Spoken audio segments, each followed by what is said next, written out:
Good morning. Happy Friday.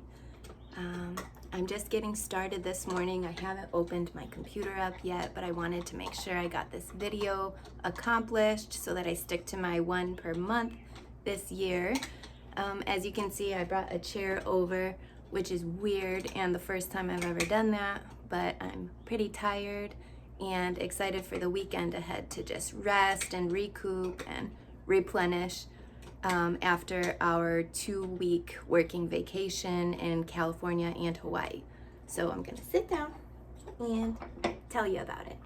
But before I do that, I'm wearing my Impact Digital Marketing fleece to also give a quick shout out to Brittney and Josh and the birth of their brand new baby boy. Congratulations, you guys. I'm so excited for you and your family, and I wish you the best. All right, so let's do this. Not a graceful sitter. All right, it feels so good to sit down. So Justin and I just returned late last week on Thursday, from spending 2 weeks in California and Hawaii. If you can hear that rackety sound in the background, that's Frida munching on her bone. Speaking of Frida, the hardest part of being away was missing Frida, our dog. We hadn't really been apart from her a whole lot in the last year or over a year due to COVID, so being away from her for 2 weeks was extremely difficult, and I wasn't prepared for that. But beyond that, the part that you guys didn't see a whole lot of was the working side. So Justin and I brought our whole bucket of clients with us over to California and Hawaii. And Hawaii is actually a 6-hour time difference from here in Michigan. So what that looks like is when we had to wake up for like an 8 o'clock meeting in the Eastern time zone, we were waking up at 2 a.m. in Hawaii. And 2 a.m. was the hard one. We learned that was not ideal, but the time that worked for us was 4 a.m. So that became, now Frida has her dinosaur. 4 a.m. became our starting point every day for the 7 days that we were in Hawaii. And we got our work out of the way early. We were first to breakfast every day. That 6-hour time difference is a big one, and it's the biggest that we've experienced so far. And the return side of it is much more difficult to get used to than it was going that way. Going to Hawaii felt like we gained 6 hours of time that we didn't have here at home. Coming back, we lost that 6 hours. So, Frida.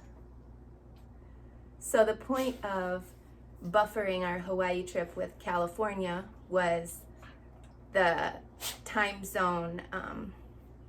Like, it would make it easier for us to kind of get used to like the 3-hour difference and then another 3 hours going from California to Hawaii.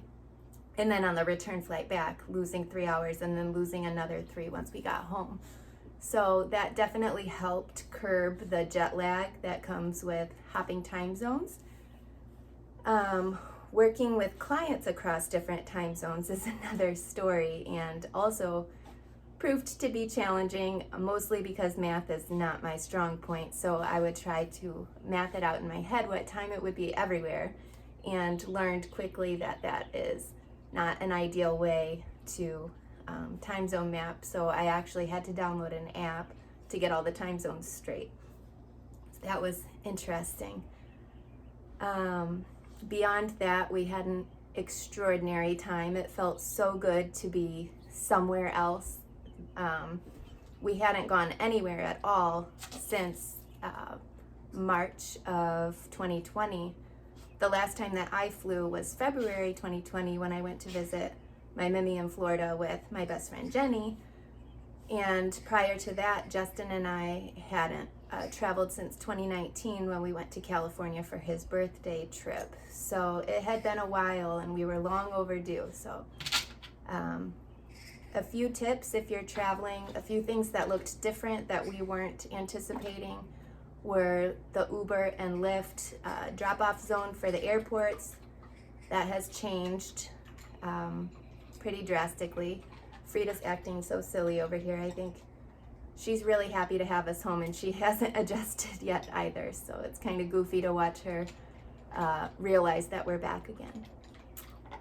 But yes, the Uber and Lyft situation at the airports proved to be a little bit challenging. What else? We had not traveled and stayed at hotels for that long before, so laundry became an issue, and we called the front desk of our hotel and asked, like, hey, you know, we've been here for a while, what does your laundry situation look like? Rookie mistake, we did not realize that if you have the hotel do your laundry, they pay for each individual item.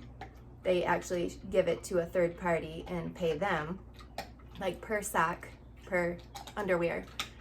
And our laundry bill for just the two of us for not that many items of clothing was like $200. So don't get your laundry done while you're on vacation. We learned that one the hard way. It was quite humbling. And the best part was just learning, talking to people who live in Hawaii and who live in California, and learning how the pandemic affected them and their lifestyles, their jobs, their situations. We had one Uber driver, or I think it was Lyft actually. We took Lyft more than we took Uber everywhere.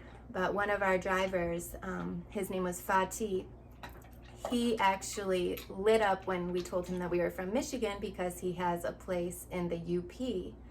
And we also talked about New Orleans. We had like a 5-minute drive. We weren't far away from our hotel at all, but we had the best conversation with him. And he actually told us about, I wrote it down so I would not forget